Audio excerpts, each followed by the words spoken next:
বিসমিল্লাহির রহমানির রহিম। আসসালামু আলাইকুম। কেমন আছেন সবাই? আশা করছি ভালো। হাজির হয়ে গেলাম খুবই মজাদার একটা কলিজা ডাল ভুনা রেসিপি নিয়ে। আশা করি আপনাদের ভালো লাগবে। আমি চুলায় একটা ফ্রাই প্যান বসিয়ে দিয়েছি। এখন এখানে 2 কাপ মুগ ডাল নিয়ে নিয়েছি। ডালটাকে একটু ভালো করে ভেজে নিব। ভেজে আমি প্রায় 2 ঘন্টার মতো ডালটাকে ভিজিয়ে রাখবো। এই তো ডালটা ভেজে নিয়েছি। এখন চুলায় আরেকটা ফ্রাই প্যান বসিয়ে গরম করে নিচ্ছি। গরম হয়ে গেলে নিয়ে নিচ্ছি হাফ কাপ সরিষার তেল। তেলটা গরম হয়ে গিয়েছে, দিচ্ছি পেঁয়াজ কুচি। পেঁয়াজটা দিয়ে ভালো করে নেড়ে ছেড়ে কিছুক্ষণ পেঁয়াজটা ভেজে নিব। আমার ভিডিওটি যদি আপনাদের ভালো লাগে তাহলে একটা লাইক দিয়ে পুরো ভিডিওটার সঙ্গেই থাকবেন। এই তো পেঁয়াজটা ভাজা হয়ে গিয়েছে। এখন এখানে সামান্য একটু পানি দিয়ে দিচ্ছি স্বাদ মতো লবণ, হলুদের গুঁড়ো 1 চামচ, মরিচের গুঁড়ো 2 চামচ, জিরা গুঁড়ো 2 চামচ, গরম মশলা গুঁড়ো 1 চামচ, আদা রসুন বাটা 4 চামচ। এখন ভালো করে নেড়ে ছেড়ে মিশিয়ে নিব।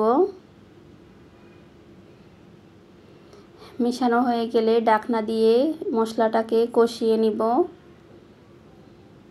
আমি এখানে মশলাটা একটু বেশি দিয়েছি, যেহেতু আমি ডালের পরিমাণটা একটু বাড়িয়ে দিয়েছি, আর গিলা কলিজাটাও একটু বেশি নিয়েছি।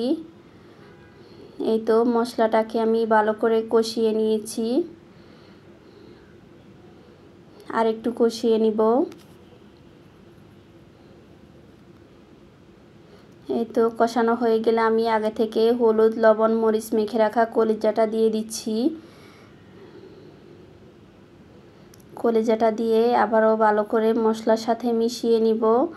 মেশানো হয়ে গেলে ঢাকনা দিয়ে প্রায় 2 মিনিটের মতো রান্না করে নিব। এই রান্নাটা আমার বাচ্চারা খুবই পছন্দ করে, সেই জন্য একটু বেশি বসিয়েছি।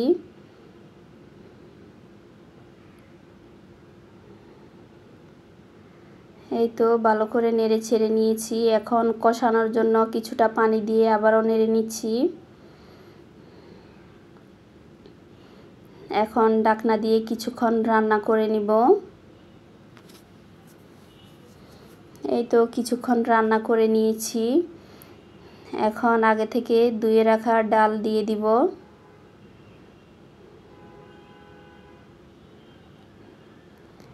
দিয়ে দিচ্ছি পানি পরিমাণ মতো।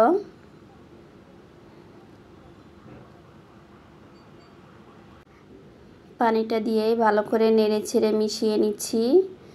মেশানো হয়ে গেলে ঢাকনা দিয়ে অপেক্ষা করব রান্নাটা হওয়া পর্যন্ত।